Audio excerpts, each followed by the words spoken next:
Ay, naku, ang buhay na to. Ito, as you can see, ito ang gawain ko. Kung wala kang trabaho, ito ang always na ginagawa.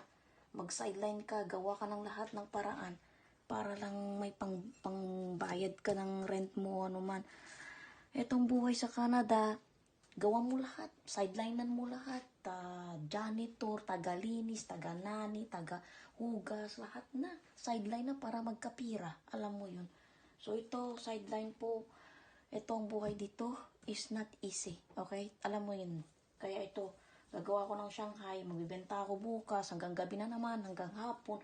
Itong buhay na ito kahirap-hirap. Kaya, para magkapera, ipadala sa mga relative, ganun ba? Pag mga Christmas ba? Kahit na walang pera, yung bigay ng bigay. Kahit na ugod-ugod ka na dito, alam mo yun.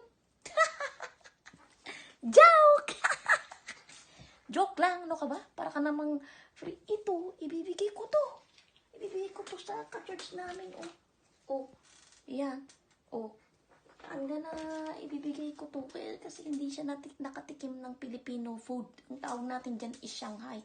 But we call spring roll. Bye-bye!